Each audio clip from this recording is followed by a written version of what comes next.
Alright guys, your captain here and welcome back to another Captain Reacts. This time we are doing an actually requested video.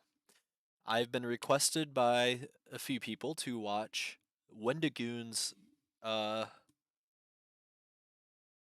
analysis um of the Mandela Catalogue, which is actually one of my two most popular videos now. Um So we're going to react to the most disturbing analog horror story, the Mandela Catalogue by Wendigoon.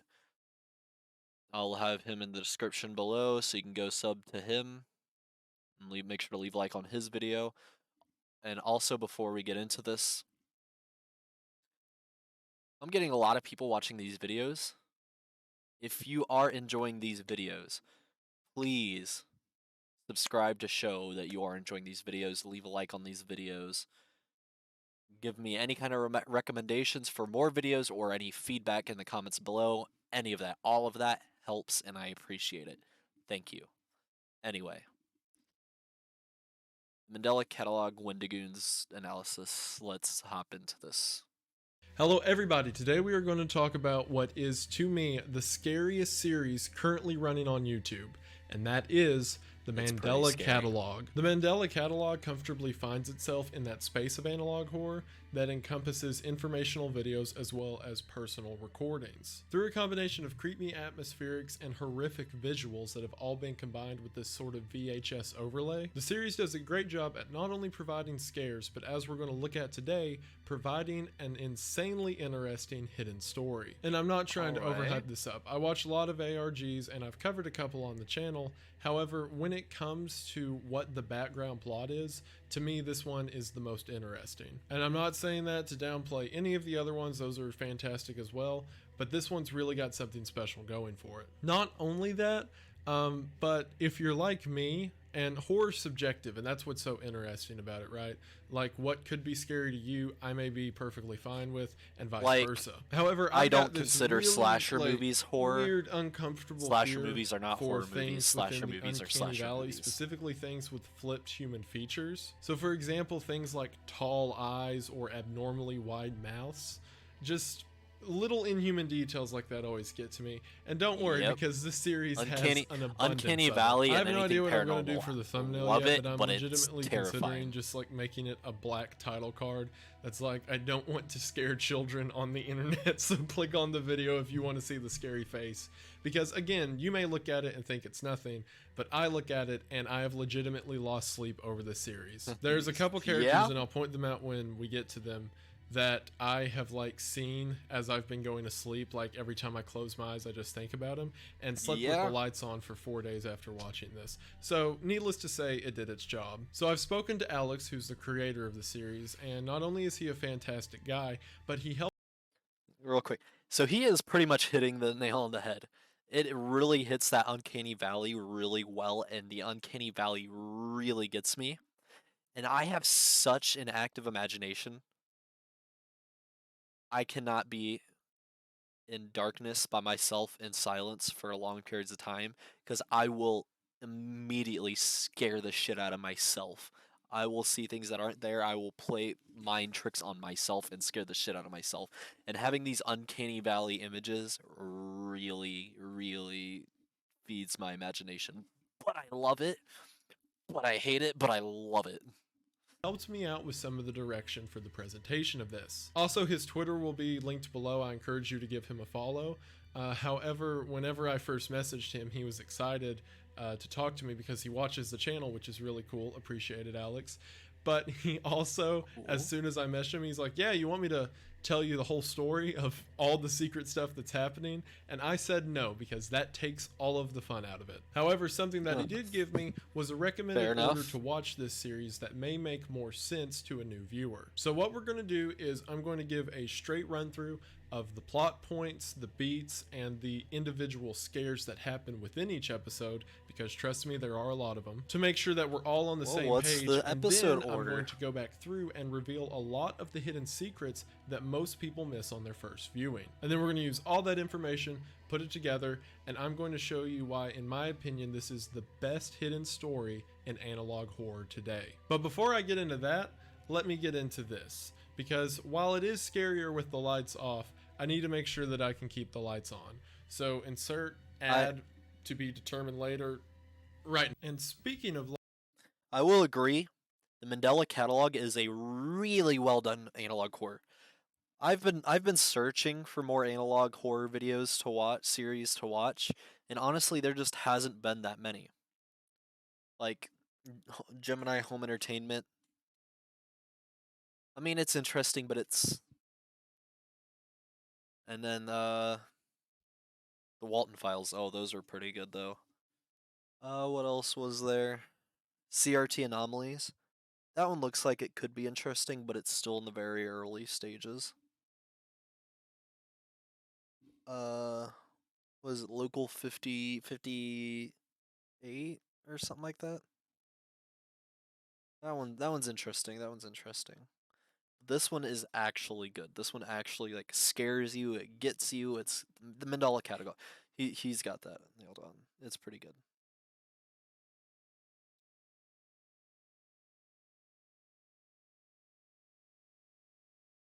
for watching the ad. Thank you so much to Shudder for sponsoring the video. It really does mean a lot, especially from someone that I've used for so long. I hope you enjoy. I hope that you check it out. We are back to the video. We are going to go ahead and get into the Mandela Catalogue, but as always, thank you for watching. Caitlin, do not put this in the video. I'm going to go grab a drink.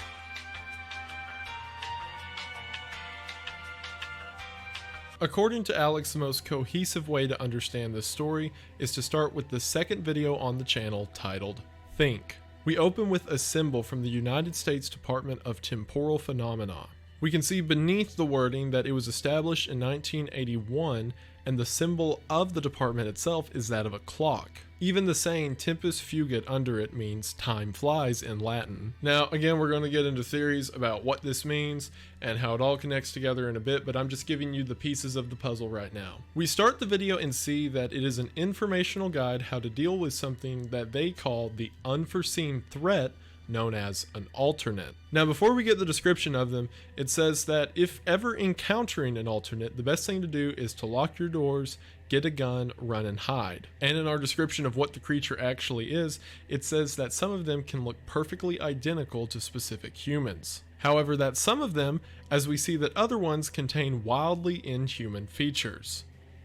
It says that the alternate's way of attack is that it performs a method of psychological warfare, and in the diagram we can see that this alternate is speaking redacted text to what appears to be two distressed humans. Now, what's interesting is that we're given a lot more of the pieces here than you may think after you finish the series. So for now, keep in mind that these alternates do a form of psychological warfare and can appear to look as a specific person. So we then see what the actual think principle itself is. Think is an acronym for what to do if encountering an alternate, which is first step to tell an authority figure, then hinder the alternate's movement, identify the class type, neutralize the alternate, and finally, kill yourself with the message, "There's not enough room for the two of us." So in order, tell an authority figure, find a way to get away, try to identify the kind that it is if you can, and then if killing it doesn't work, take out yourself. What's interesting is the message at the end that says there's not enough room for the two of us. This implies a couple things.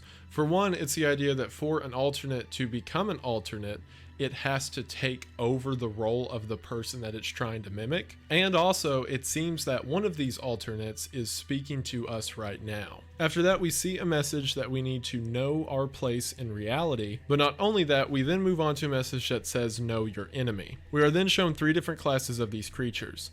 The first one being that of a doppelganger. This appears to be a perfect copycat of the person that they're trying to mimic. We see something known as detectable. I'll get into what that means in a minute, but the only image that we have of it right now is that of Jesus with a very distorted face And I know that it's Jesus The from an episode we're horrifying going to get to face. in just a minute. And then finally, the redacted class type. These things do not look at all like the people they are trying to mimic, and this is an example of that impossible anatomy that was mentioned earlier. We see 3 examples of what this redacted class type looks like before we get the final shot of the video, which is one of them standing in someone's bedroom corner. So we now know that there's 3 different types of these creatures that are attacking everyone. The doppelganger and the redacted are the ones we'll... Okay, so they're not like... So they're actual, like, different things that can transform themselves to try to look like you, I guess? Is that what it's getting at? we'll look at right now. The detectable is its own thing I'll talk about in a minute. So we see that some of them are these impossibly shaped creatures that can be in someone's house, as well as another kind that is a perfect copy of an individual. Keep all these pieces together right now. There's 2 different kinds, at least 2 different main kinds.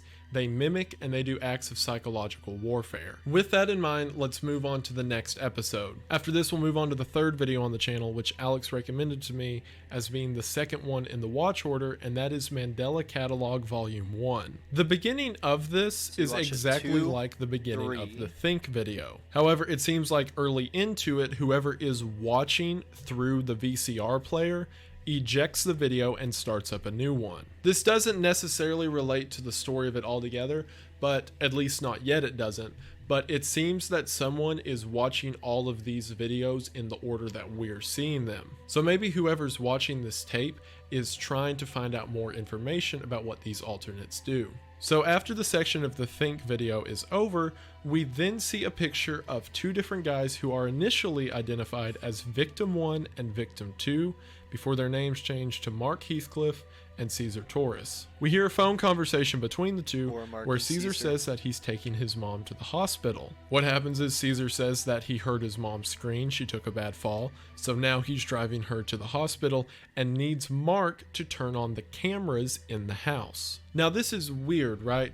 If your mom collapsed and you were driving her to the hospital, your first concern wouldn't be to call your friend to have him come over and turn on a bunch of security cameras. This implies that whatever's going on with these alternates, maybe people don't know the specifics of how it works, but they know that something's going on and the news is telling them that something's going on. The conversation continues until Cesar says the phrase, "Try to get a good view of the back hallway," before the video immediately distorts and Cesar's face morphs into this. In my opinion, watching it in this order, this is the first real scare of the series, but don't worry, it'll get worse. So we then follow a recording from Mark's dash cam as he drives over to Cesar's house. We then flip through all the cameras that are turned on within Cesar's house before we see the message come on the screen that there was motion detected at 3 a.m. Also, this is kind of a side note from the story itself, but Alex has done an excellent job at setting up tension to this point, and I didn't say this earlier enough, let me say this now.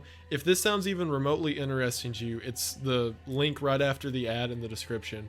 Go to it, watch it. I do not want to spoil the horror of the series for you by describing it before you get to experience it firsthand, so go do that.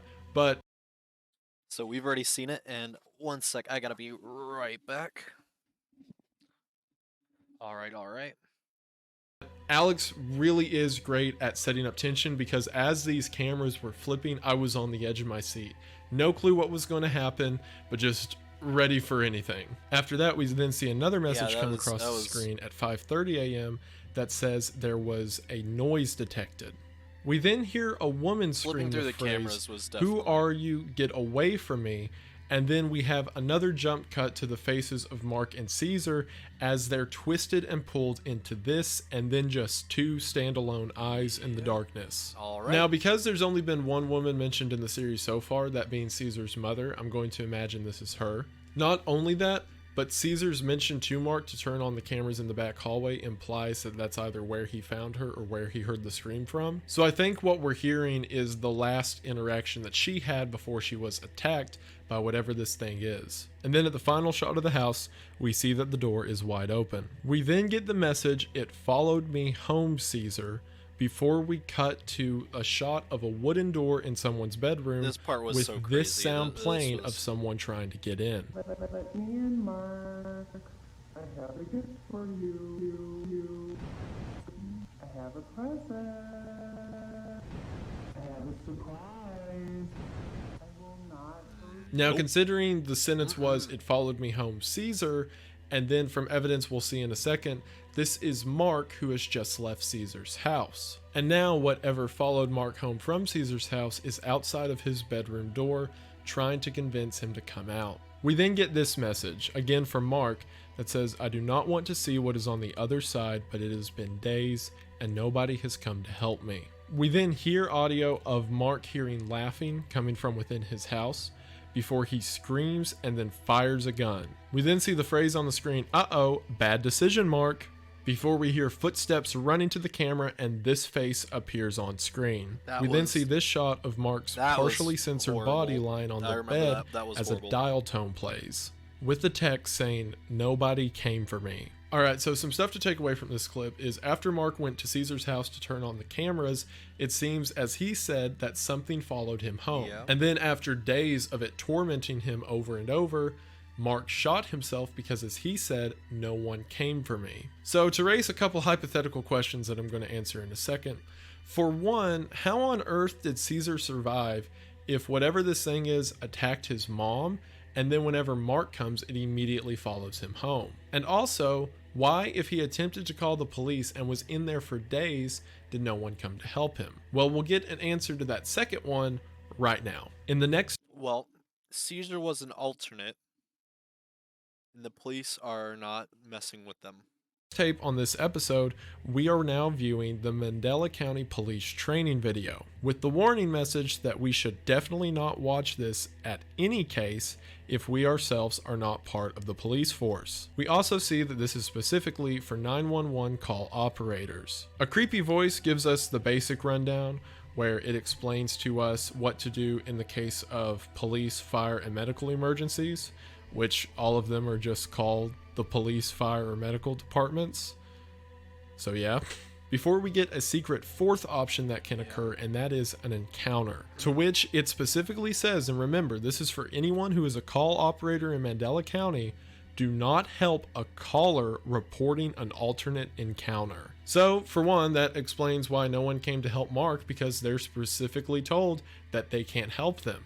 But why? It then follows up and says no matter how frantic their screams are, and that they should lie to the caller and say that help is on the way. It then goes on to say, do not speak too much, you might accidentally reveal your fear. Before the line, nothing is worth the risk. That was what everybody in my comments kept telling me. They track you through your fear. So if the alternate hears your fear over the phone, they can figure out where you are and stuff like that, I'm guessing. I'm guessing that's what people were trying to tell me.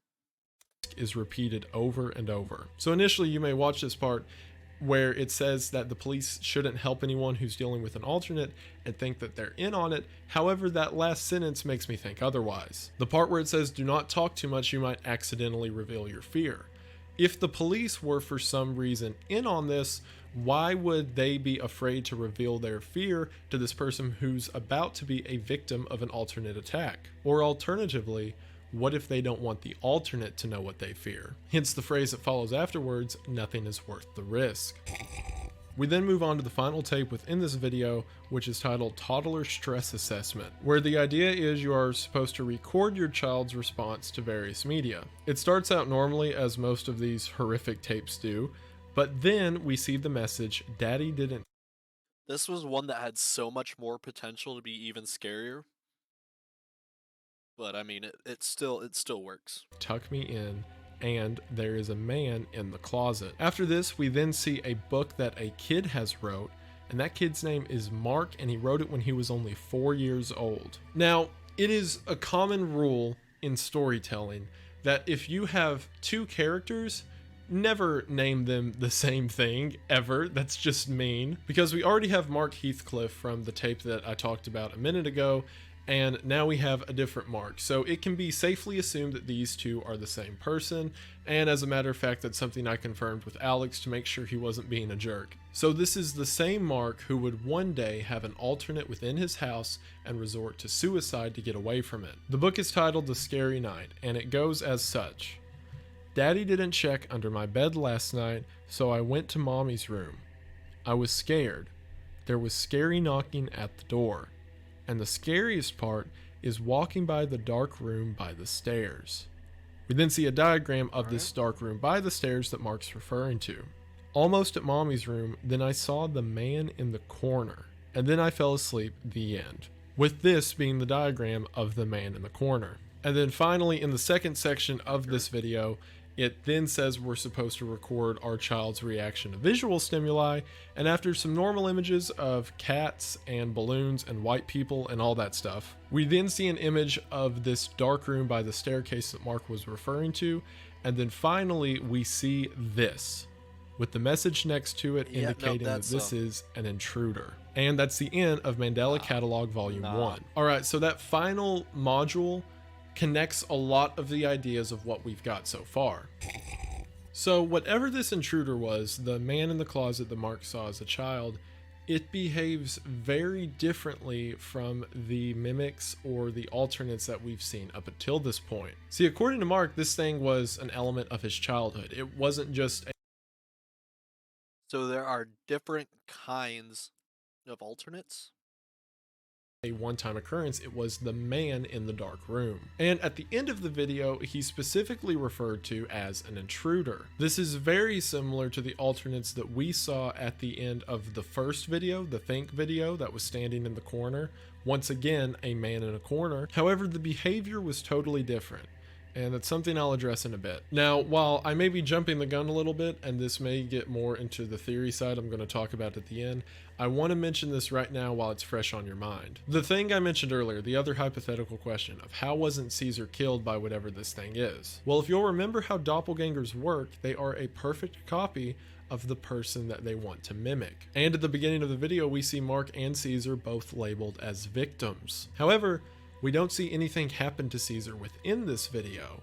So what if Cesar was already a doppelganger at the time he called Mark? Because think about it, if one of these things was in Cesar's house and it attacked his mother and potentially killed her, then how was Cesar able to just walk back there, put her in a car, and drive to the hospital? It would also explain why he was so eager to get Mark to come over to his house, and especially for him to go into the back hallway. Not only that, but whenever we hear the scream of the mother at that portion in the video and their faces distort, it's Cesar's face who distorts into the two-eyed figure. This would imply that the creature that attacked her was the mimic of her own son, Cesar. So I think that Cesar was already dead and his doppelganger lured Mark over to the house so that he could be killed as well. That's or what I was saying. Kill himself. Now, we're going to get more into why they're doing this and particularly how they're doing this in a minute, but now we need to go to what is, in my opinion, the most terrifying episode of the entire series.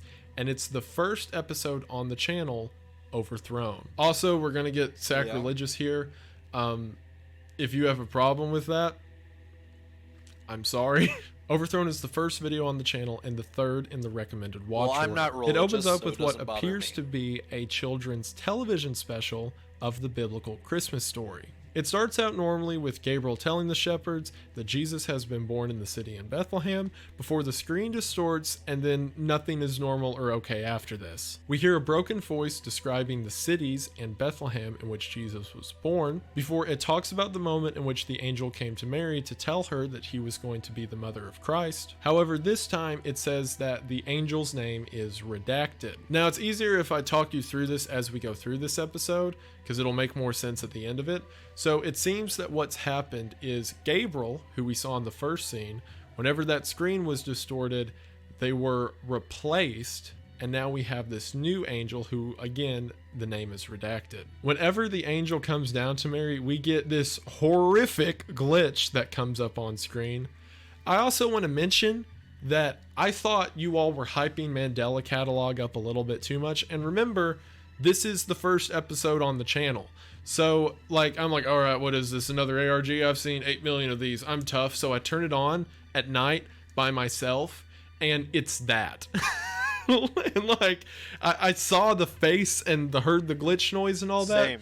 and was mortified, and I hate all of you. Anyway, Same. so after we see this broken face, a black square covers it up, similar to the black square that covered up Mark's head after his suicide. After Mary speaks to this redacted angel, we then hear the angel say something that's completely unintelligible. Now, I know that there's hidden messages within the captions of this video, however, I want to save that for the end analysis. We then see Joseph sleeping in his bed as this redacted angel comes to the window and says that he will know the shepherd's fear and that he will trick the shepherds before repeating "Wake up, Joseph" over and over. We then get an alternate scene of the opening, wherever Gabriel came to the angels, only this time it's our new redacted or fake angel. Remember, the way that these doppelgangers work is they replace someone and take on their identity. So we now have this figure, which is the body of Jesus Christ with another blacked out box over the head, before he says to the shepherds, "I know what makes you human, I know what you love and what you dread,"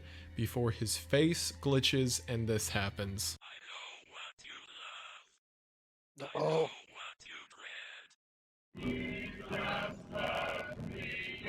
I hate it. I hate it. I still hate it. I still hate it.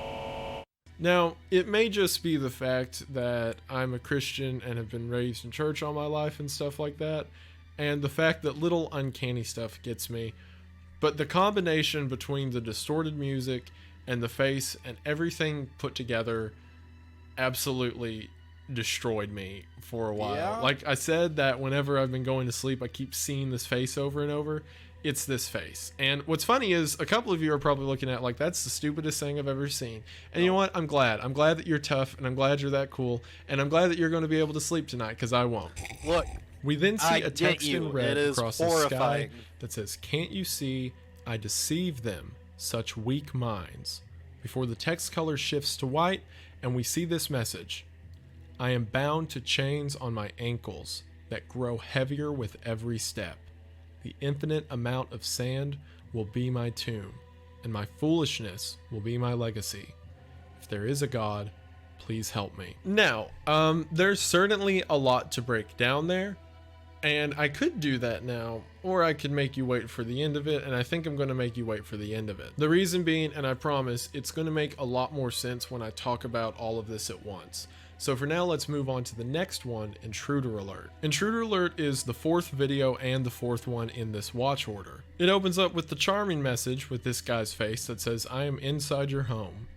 Lovely. We then switch to another message from Mandela County, from the Mandela County Child Endangerment Awareness Association. What they're doing is showing an educational video to teach parents how to properly keep an eye on their children. We then see a television set that has normal things on it initially, but then right before a cut, we have a fade in of the face that we saw at the beginning of the video. We then see that we are to be careful about the TV before the message is quickly typed in that they exist on different spectrums. So we obviously see that whatever these creatures are, and the fact that the name of this episode is titled Intruder Alert and the opening face said, "I am inside your home," we can assume that whatever this face is, it's part of this mimic or alternate thing that's going on in Mandela County. And for whatever reason, they are now capable of using television sets. We then see the message that if your child is screaming, you should wait for your child to stop making noise, which is definitely some parent of the year advice, if any.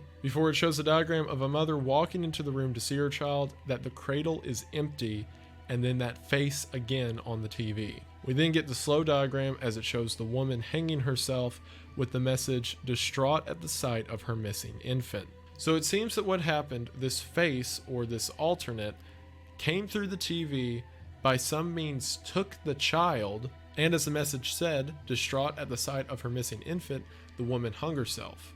This is the second time in the series we've seen someone commit suicide over what these alternates do. We then flip over to the Mandela County Emergency Alert System.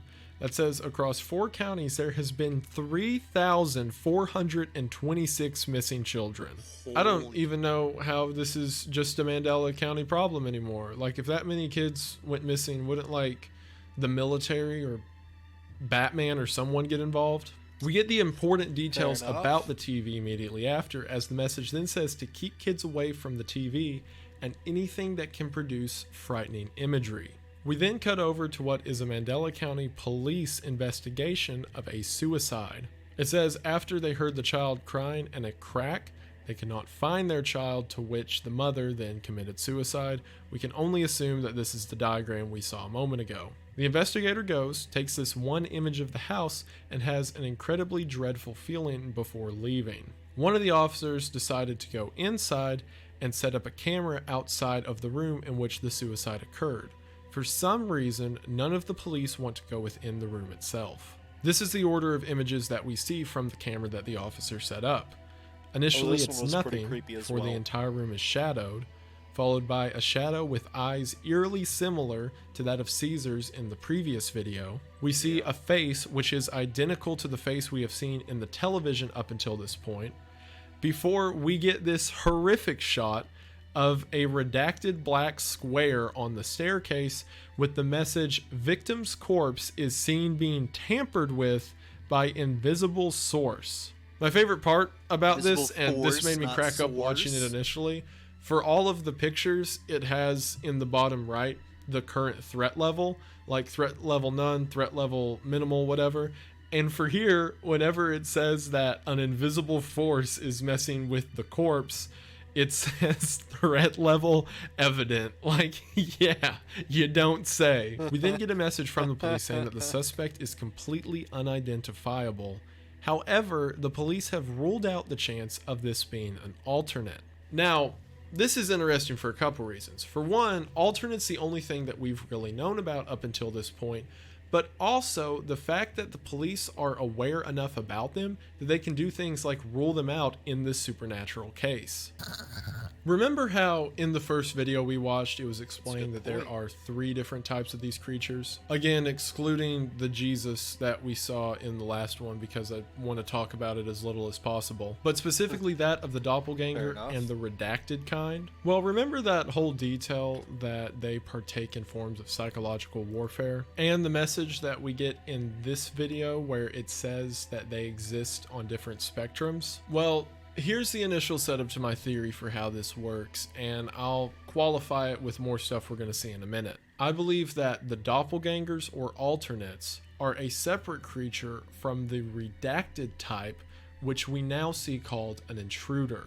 Think about it this way. These things want to get to the point in which they can completely take on the physical form of a person. If I'm correct about Cesar being one of the alternates, then that's his final stage, and his next point wasn't to kill Mark, it was to have another one follow him home. So the final end goal that these things want to be at is to take over a human life. But we see some of them don't operate that way. Like, for example, the one that followed Mark home, and now the one that's here in this house. Instead, both of them operated through fear. Remember that message whenever it was explaining to police call operators why they're never supposed to send anyone to help someone who's had an alternate encounter? Do you remember the message that said do not talk too much because they may find out what you're afraid of? I think what happens is these redacteds, which from here on out I'm going to refer to as intruders, I believe that these intruders, as it's mentioned, exist on different spectrums and cannot directly interact with people. So the way that they operate is they figure out what someone fears. This is also something that I'm going to consider for now alternate Jesus mentioned in Overthrown when he said that he will know what the shepherds fear. So these creatures, this whole cluster, all different 3 types that we've seen so far that have been referred to as alternates, all use fear as a means of getting to people. And the reason that they do that is to make people commit suicide. See what happened with Mark. This creature followed him home and tormented him for That makes a lot of sense.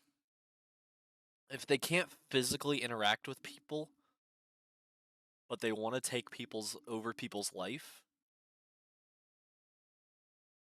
or whatever, take over somebody's image, then the only way they could kill the person is by getting them to kill themselves, which if they use their fear, they can harass them with it until they do it. That makes a lot of sense. For days on end until Mark couldn't take it anymore. And then whenever he does take the shot, the message that comes on screen says, "Uh-oh, bad decision, Mark." before we see that creature run up to the camera and supposedly put his face in it. As if this creature has been waiting on the edge of his seat for the opportunity for Mark to kill himself. And then what do we see here in this tape? We see that whatever this face is, whatever this thing on another spectrum is, the intruder has come through the television and stole this mother's baby, and as it says, at the sight of her missing infant, killed herself. But not only that, a few hours later, while the police are there investigating, they see an invisible force move and alter the corpse before it disappears. And the police specifically ruled out the chance of this being an alternate. The way I believe it works is whatever these creatures are, they start out as intruders, and the way that they work is they are on different spectrums and therefore cannot directly interact with people, but what they can get them to do is kill themselves. And then from there, they can possess the corpse that is now left behind, becoming an alternate. So the story that would... Okay. But here's a question. So if the intruders cannot interact with humans, being on different spectrums, whatever, how did they take the baby? How are they taking children? How did they take the baby? Would mean thus far is that the first victim of all of this had to be Cesar. He committed suicide.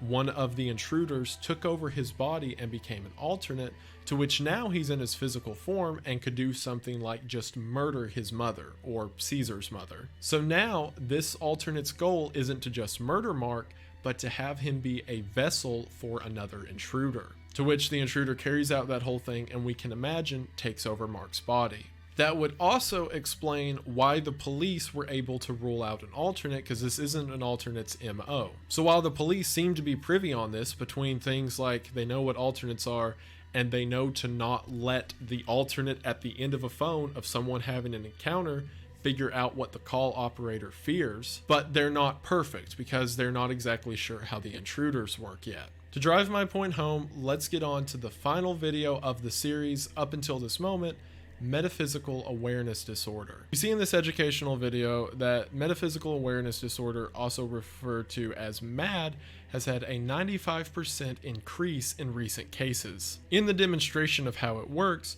we see something fade into existence, say something unintelligible to a person, and then leaving. It says that MAD is exposure to verbal information that is not desired to be known, and that in 97% of cases, it results in the person's suicide. This is exactly what I was referring to. Whatever these creatures are, they can fade into existence, and they have this forbidden knowledge, or as it says here, information that is not desired to be known, and they are so effective at this that 97% of people exposed to it commit suicide. So this would be the intruders appearing before people, delivering their message, causing a suicide so that they can harvest the body. So then it talks about ways to avoid MAD, and it says some interesting stuff. It first says to avoid religious beliefs and philosophical practices. We then get the horrifying message that if you're falling asleep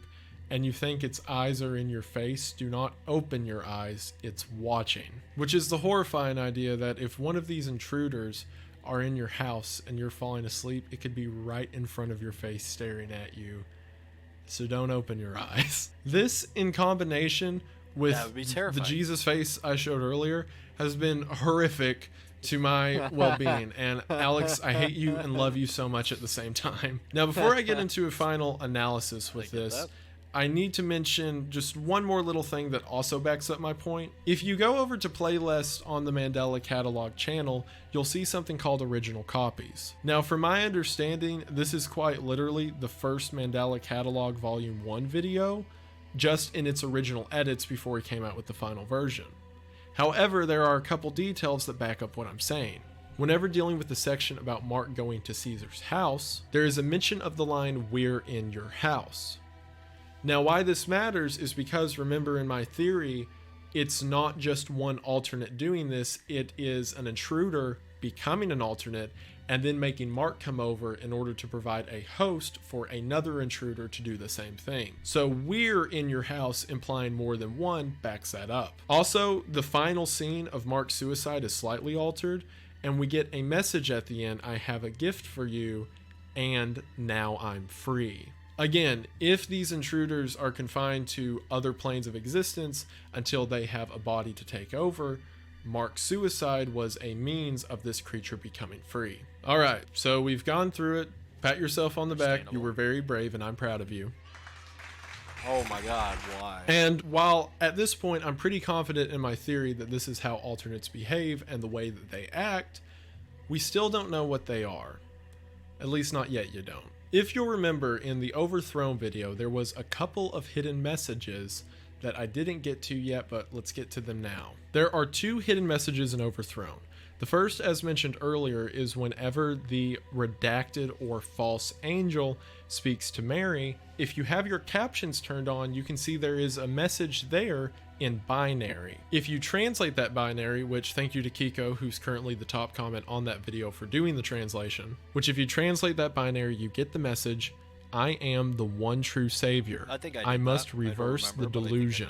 Joseph is next. For one, the Joseph is next part lines up because the next thing that we see is this same fake angel outside of Joseph's window talking to him. However, that line, I am the one true savior, is what's interesting, because at the end of the video we see something that looks like Jesus until the face morphs, but here we see that whatever that is wanting to take his place. However, it's the second hidden message that for me really does it. After the horrifying scene that shook me to my core that I talked about a minute ago, there is a brief cut before we see text on the screen where we just hear heavy breathing as if someone's distressed or scared. And then if you have your subtitles turned on, you will see this message. How frozen I became and powerless then. Ask it not, reader, for I write it not, because all language would be insufficient. I did not die, and I alive remain not. Think for thyself now. Hast thou aught to wit what I became, being of both deprived? What I just read to you is from the 35th canto of Dante's Inferno, which Dante's Inferno is a story of a character Dante in his journey through hell. What I just read is the passage that Dante says whenever he comes face to face with the devil. So think about how this is framed. We have this creature that is wanting to replace Jesus. He is essentially rewriting history for what we see. And then after we finally see him, we get the passage from Dante's Inferno whenever the man views Satan himself. I believe that what we're seeing, and I believe the entire story of the Mandela Catalogue, is that Lucifer overthrew Jesus whenever Jesus came to earth, and now history is played out not at the rule of Christ, but at the rule of demons. See, all of the lines that we've seen so far in Overthrown is of this fake angel, or Lucifer as I'm going to call him from now on, saying that he can be the one true savior, that he just has to deceive everyone, and his mentions that he will make them know fear. So now, looking at the text in red, and let's assume that's Lucifer at the end of Overthrown, it says, can't you see, I deceive them, such weak minds, referring to the fact that Lucifer has taken the place of God in these people's eyes. So then because of that, I believe the text in white that follows is the now overthrown Jesus, as the title implies. I'm getting like goosebumps talking about this right now. As you can imagine, this is a little touchy for me, but the fact that I'm so freaked out about it is why I think the series is so good, because it genuinely is getting to me. I think this final text at the end of the video, where it talks about being bound and being stuck in infinite sand, before the lines, if there is a God, please help me, is the now human Jesus cursed to forever walk the earth because Lucifer kicked him out of his role in eternity. And also, if you think that I'm introducing religious ideas into this story, the first video on the channel is of the nativity story and the birth of Jesus. So I didn't do it, he did it first. So what does that mean for all these alternates and intruders that we've seen? I believe that these are demons priming their takeover of Earth. Think about it this way. These demons, as it says, exist on different planes. They're not allowed to cross the barrier over into our world. However, If they have forbidden knowledge and if they can convince someone to kill themselves, they can then possess their corpse in a quite more literal possession than what we've talked about up until now. And then from there, they can not only manipulate humanity, but they can get more people to be the host for these other demons. That's why up until this point, I've neglected considering the detectable of the 3 different kinds with the whole doppelganger and redacted thing, because I believe that both the intruder or redacted is just an early form of the doppelganger or alternate, whereas Lucifer, also shown as the detectable, is very different than the other path of demons that we've seen so far. Also, this is a bit more of a side note. It's not as important to the overall theory of the story. However, if you've watched my Dante's Inferno video, which no pressure, but link in the description if you want to. In that story, it's mentioned that if someone commits suicide, they go directly to hell, regardless of how they lived. And the fact that earlier in this story, we saw a direct reference to Dante's Inferno. Perhaps it's not only for the purpose of having a vessel to take over, while that may be the primary purpose, but also the fact that it's growing the number of souls in hell as they do it. So why now, right? If all the way back at like year 0, Lucifer was able to take over the role of God to people on Earth, then why wait so long? Well, once again, as mentioned earlier, these intruders find a way to make someone so afraid that they kill themselves, which would be a very hard and slow process if done on an individual basis for hundreds and hundreds of years. However, with the new invention of television, it's really easy to make a mass amount of people afraid all at once. Remember how there was a message during the child safety time where it said that do not let your children around a television or anything else that can cause frightening imagery? Well, while these things are still in a different dimension and can't directly harm you, they're putting out messages through television, they're whispering to people, they're talking to people, and all of that. Because of that, I'm going to make the further theory off of this theory I'm already building that initially one of the intruders has to find a way into the home. Like, for example, if everything was as easy as Mark and they could just find people and then torment them until they kill themselves, they would just do that. However, remember, Mark had to come to Caesar's house for it to latch onto him.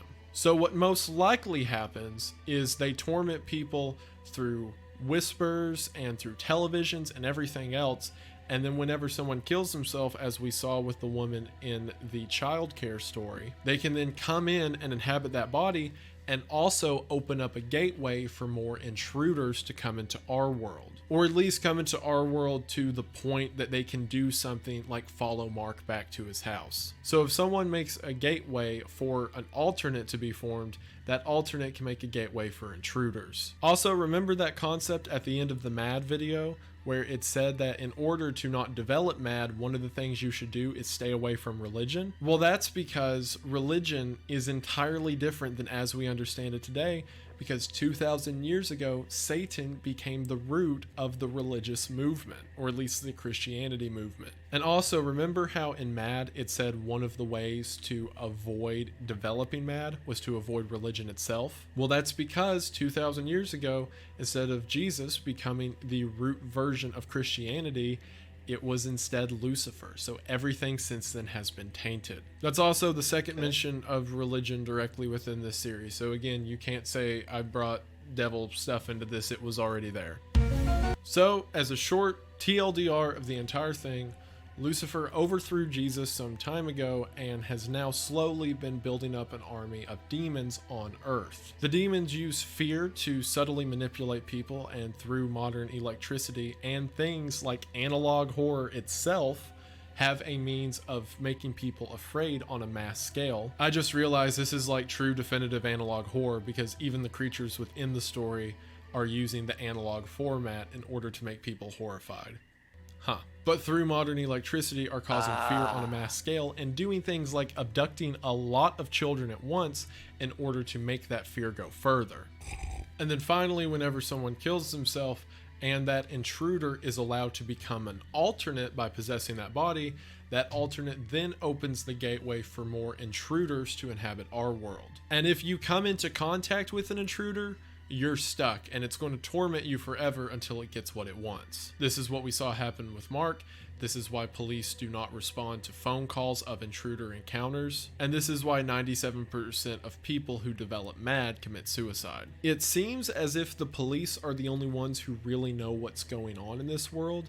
At least they have some sort of idea because they understand concepts of things like alternates, even if they don't get how intruders work. But on the wide scale, because it's still reported on things like local news networks, I think that we're seeing the early stages of this demonic takeover. However, my theory isn't perfect, right? And it still doesn't get to all of the questions. Like, for example, if these creatures exist solely in the spiritual plane, how can they do things like abduct children? Then is there a way to permanently stop these things? Did I know? We see in the early videos that it recommends that you shoot it or try to neutralize it. Does that actually work? And is this something that the police have done? Or is this just to make you feel better about yourself? And then finally, and at the moment, the most pressing question to me, we still don't know what this was. Think about it. All the other alternates are actively trying to get the process going as fast as they can.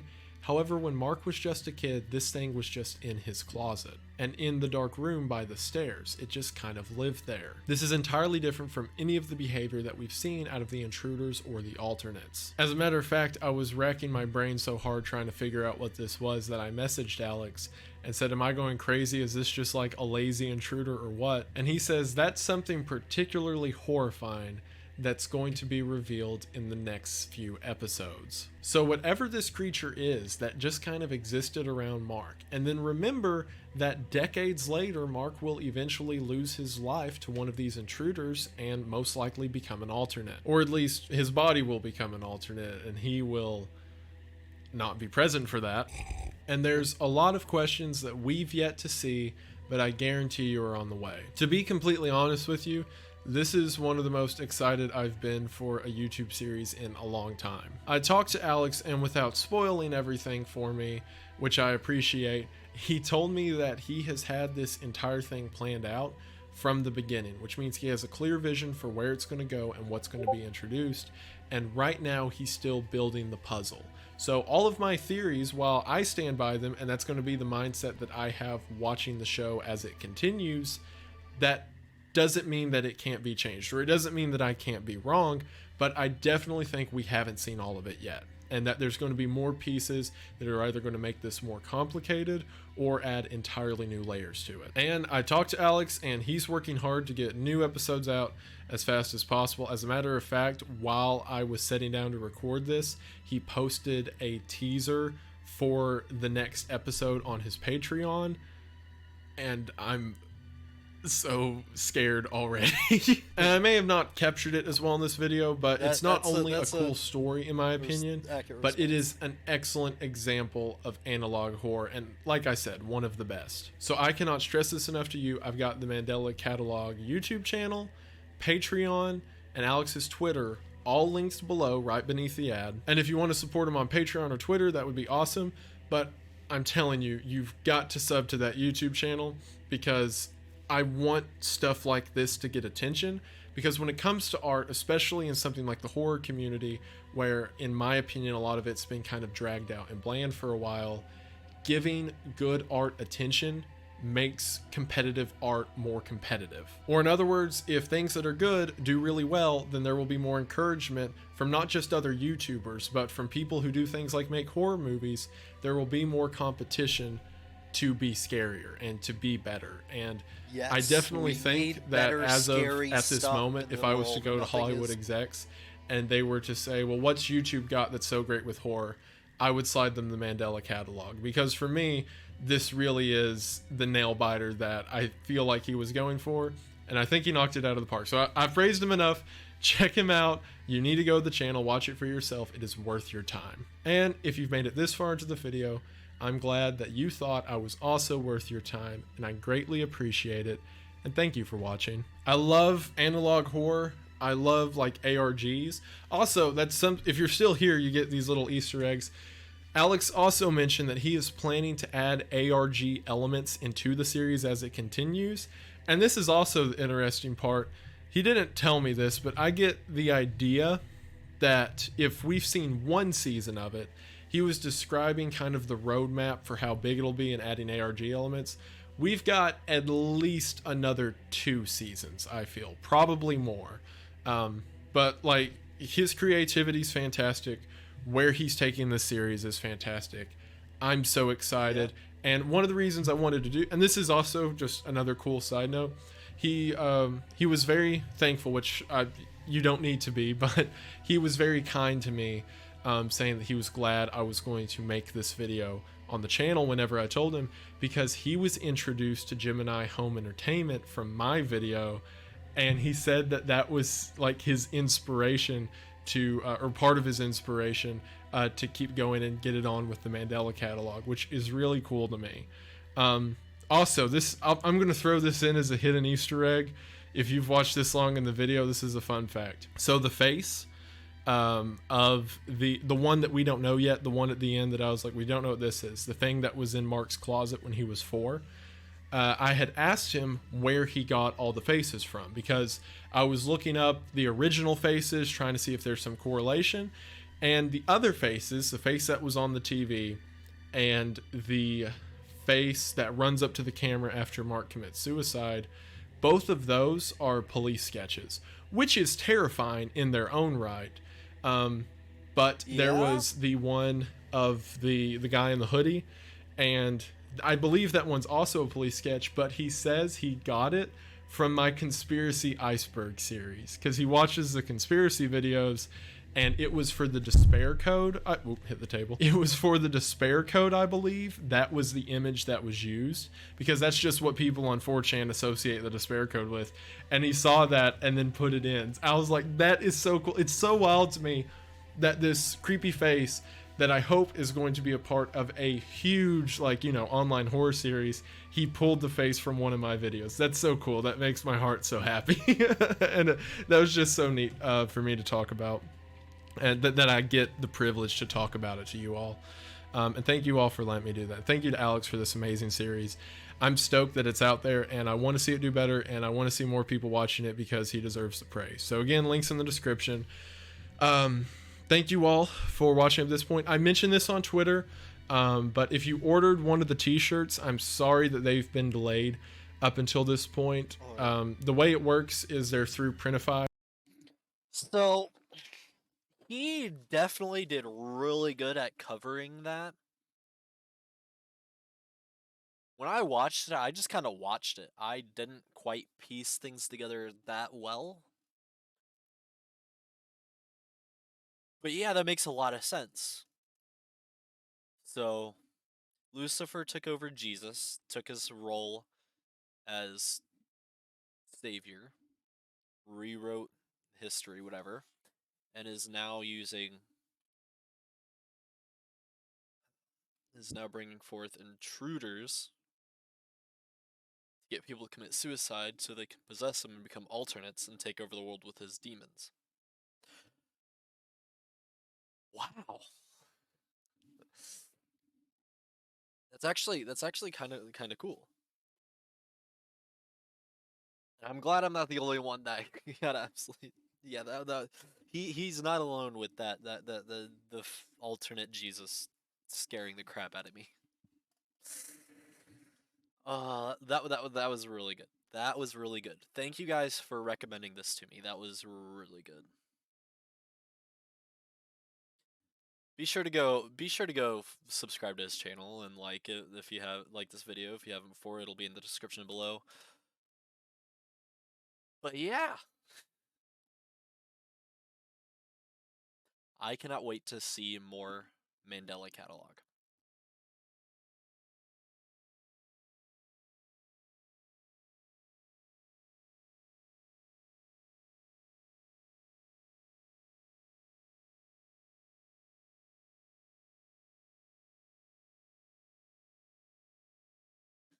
Yeah. Anyway, if you guys like this video, please show your support. Like it, subscribe.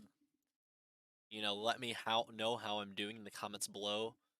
Any kind of support is very much appreciated, and if you have any other recommendations like this one that I will possibly watch them,